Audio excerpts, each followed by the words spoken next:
আমাদের অবহেলার কারণে একজন মায়েরই অকাল মৃত্যু।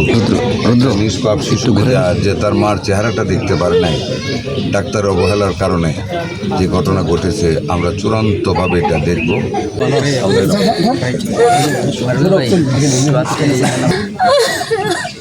খুব যন্ত্রণা হয়েছে, খুব কষ্ট পেয়ে মারা গেছে।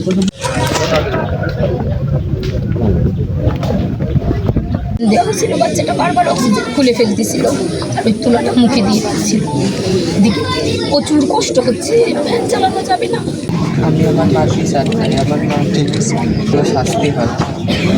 আমাদের প্রত্যেকটা উপজেলায় অ্যান্টিস্নিক ভ্যানম রয়েছে, সকল ভ্যাকসিন আমাদের রয়েছে। এই রুগীটা যাওয়ার পরে ডাক্তার সাহস পায়নি, কারণ রুগীটার বিষ উপরের দিকে উঠে গিয়েছিল অলরেডি, যে কারণে উনি ওখানে ভ্যানম দিতে, অ্যান্টিস্নিক ভ্যানম দিতে সাহস পাননি, যে কারণে উনি রুগীটাকে রেফার করেছিলেন ফর হায়ার ট্রিটমেন্ট, যদি কোনো আইসিউর প্রয়োজন ছিল। ও ভ্যানম দিলে আইসিইউ না থাকলে রোগীটা ফরিদপুরে যে হচ্ছে ভ্যানম দেওয়ার পরে মারা গেছে। আইসিইউ না থাকলে যখন রোগীর এই অ্যান্টিভেনম দেয় না, সেক্ষেত্রে স্যার অ্যান্টিভেনম থেকে না থাকলে অ্যান্টিভেনম দেয় না, কথাটা এটা না। রোগীটার অবস্থা যে খারাপ ছিল, তার আইসিইউ প্রয়োজন ছিল, ওই স্টেজে অ্যান্টিভেনমটা দিলে সে ওইখানে মারা যেতে পারতো, যে কারণে বেটার আইসিইউওয়ালা আমাদের হসপিটালে পাঠিয়েছিল, কিন্তু ওইখানে যাওয়ার পরও ভ্যানমটা দেওয়ার পর সে মারাই গিয়েছে। তদন্ত কমিটি গঠন করা হয়েছে 5 কর্মদিবসের ভিতরে, শুক্র শনি আজকে বাদ দিলে রবি সোম মঙ্গল বুধ আগামী বৃহস্পতিবারের মধ্যে তদন্ত কমিটি তাদের প্রতিবেদন দাখিল করবে।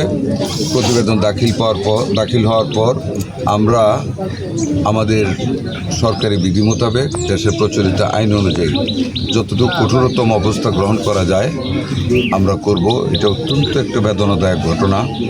আমি যা দেখেছি, কালকে রাতেই দেখেছি, আমি নিজেই এটাকে বিয়ার করতে পারিনি। একজন মায়ের, আমাদের অবহেলার কারণে একজন মায়েরই অকাল মৃত্যু। নিষ্পাপ শিশু যে তার মার চেহারাটা দেখতে পারে নাই, ডাক্তার অবহেলার কারণে যে ঘটনা ঘটেছে, আমরা চূড়ান্তভাবে এটা দেখব এবং এর যথাযথ ব্যবস্থা গ্রহণ করব। আর এই শোক সন্তপ্ত পরিবারের প্রতি আমার দৃষ্টি থাকবে, আমার সরকারের দৃষ্টি থাকবে, আমার মাননীয় প্রধানমন্ত্রীরও দৃষ্টি থাকবে। সে কারণেই আমরা যেহেতু জনসেবা, স্বাস্থ্যসেবাকে সকলের কাছে পৌঁছে দিতে চাই, কোনো নাগরিককে বিনা চিকিৎসা মরতে দিতে চাই না, আমরা সেই দায়িত্ববোধ থেকে এই কষ্ট পাওয়া এই পরিবারের কাছে এসেছি খুব ভোরে উঠে সহমর্মিতা জানাতে, শোক সন্তপ্ত পরিবারের প্রতি সহমর্মিতা জানাতে এবং তাদের পাশে দাঁড়াতে। আমাদের সিভিল সার্জন অফিস থেকে তদন্ত কমিটি হয়েছে, আমাদের কেন্দ্রীয় অফিসের নির্দেশে ওনারা তদন্ত কমিটি করেছেন। কার্যক্রম রবিবার শুরু হয়েছে, অফিসিয়ালি রবিবার থেকে 5 দিনের সময় দেওয়া হয়েছে এবং এই 5 দিনের ভিতরে তদন্ত কমিটির রিপোর্ট দাখিল হবে এবং আমরা পরবর্তীতে কার্যক্রম গ্রহণ করবো এবং আপনারা জানবেন। আমি ব্যক্তিগতভাবে দাঁড়াবো, আমার সরকার, মাননীয় প্রধানমন্ত্রীর পক্ষ থেকে আমরাও দাঁড়াবো ওই পরিবারের পক্ষে। আমি ওনাকে আপাতত 50,000 টাকা দিয়েছি চলার জন্য। আমি ভবিষ্যতে খেয়াল রাখবো, ওনাকে ফোন নাম্বার দিয়ে যাচ্ছি, উনি যোগাযোগ রাখবে।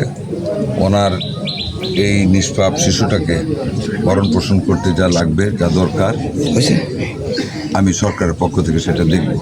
ঢাকার ইংলিশ রোডে 10 দিন আগে একজন ডাক্তারের আমরা বরখাস্ত করেছি, ক্লিনিকে জরিমানা করেছি। আমার ডিসি সাহেবরা অত্যন্ত তৎপর এ ব্যাপারে, আমাদের সিভিল সার্জনরা তৎপর। প্রত্যেকটা জেলায় সারা বাংলাদেশে আমরা ক্লিনিকে অভিযান করতেছি, যাদের লেবার রুম নেই, যাদের লাইসেন্স নেই, রিনিউ করে নেই, পরিবেশগত সার্টিফিকেট নেই, অব্যবস্থাপনা রয়েছে,